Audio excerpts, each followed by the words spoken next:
رئيسل wasaaraha xukuumadda federaalka Soomaaliya Xamse Cabdi Barre ayaa hogaamin doona wafdi Soomaaliya uga qayb galaya meertada 79aad ee qaramada midoobay oo toddobaadkan ka furmaya magaalada New York ee dalka Mareykanka. Ra'iisul wasaaraha iyo wafdigiisa ayaa la filayaa in ay ka qayb galaan kulamo duceedyo inta uu socdo shirka golaha ammaanka qaramada midoobay.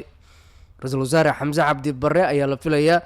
in uu markaasi khudbad uga hadlayo iskaashiga caalamiga ah doorka dowladda federaalka Soomaaliya ee ku aadan amniga inuu ka jeediyo halkaasi. Ra'iisul wasaare Xamse Cabdi Barre waxa uu xoogga ku saari doonaa khudbadiisa wax ka qabashada Soomaaliya ee amniga adduunka, waxqabadka cimilada, isbeddelka digitalka, taasoo ka dhigaysa wadan si adag ugu dhex jira wadahadallada caalamiga ee muhiimka. golaha ammaanka qaramada midooba ayaa sanadkan halku-dhig waxa uu ah qofna ha ka tegin. waxa uu halku-dhigan imaanaya iyadoo dunidu ay la daalaadhacayso caqabado badan, laga bilaabo xiisadaha juquraafiyadeed ee dunida hareeyay ilaa xaaladaha degdega ee cimiladu ay sababeen. Ra'iisul wasaare Xamse Cabdi Barre ayaa waxaa safarkiisa ku wehelinaya koox mas-uuliyiin ah oo ay ka mid yihiin wasiirka arrimaha dibadda ee xukuumadda federaalka Soomaaliya Axmed Macalin Fiqi, wasiirka deegaanka iyo isbeddelka cimilada Marwo Khadiija Maxamed Al-Makhzumi, iyo wasiiru dowlaha xafiiska ra'iisul wasaaraha Jaamac Gani. sidoo kale wafdiga ra'iisul wasaaraha waxaa ka mid ah Abukar Cismaan Baalle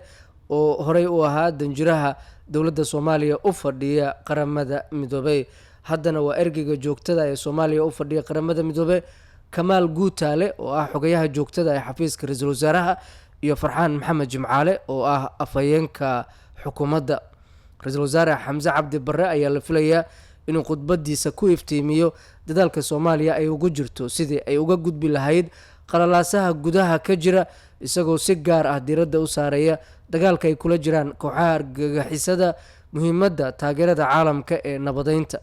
khudbadda ra'iisul wasaare Xamse Cabdi Barre ayaa la filayaa in lagu muujiyo doorka muuqda ee Soomaaliya ay ku leedahay la dagaalanka argagixisada, gaar ahaan la dagaalanka kooxaha xagjirka oo khatar ku ah qaybo ka mid a dalka, iyadoo howlgalka midowda Afrika ee ku-meel gaarka ee Soomaaliya ATMIS lagu wado in la soo gabagabeeyo dhammaadka sanadkan. Ra'iisul wasaare Xamse Cabdi Barre wuxuu codsan doonaa in la sii wado kaalmada caalamiga si loo xaqiijiyo howlgalka cusub ee nabadda ee loo yaqaano AUSOM, iyadoo ciidamada ammaanka Soomaaliya ay xil weyn iska saari doonaan ilaalinta nabadda. Ra'iisul wasaare Xamse Cabdi Barre ayaa sidoo kale laga yaabaa inuu iftiimiyo u nuglaanshiyaha Soomaaliya isbeddelka cimilada. Soomaaliya oo ka mid a wadamada ay sida aadka u saameysay kor u kaca kulaylka adduunka, abaaraha soo noqnoqday iyo daadadka ka dhashay roobabka, Soomaaliya waxay si toosa u soo maraa waxaa si toosa u saameeyey saameynta xun ee xaalufka deegaanka. beeraha Soomaaliya oo taageera inta badan shacabka ayaa waxaa si gaar ah u saameeyey xaaladda cimilada oo aada u daran. Ra'iisul wasaaraha ayaa la filayaa in uu u ololeeyo kordhinta taageerada dhaqaale iyo midda farsamo ee loo fidinayo dalalka ay saameeyeen cimilada, isagoo ku boorinaya wadamada qaniga in ay markaasi ballaariyaan ballanqaadkooda ku aadan sidii ay dhaqaalo u siin lahaayeen dalalka ay saameeyeen isbeddelka cimilada.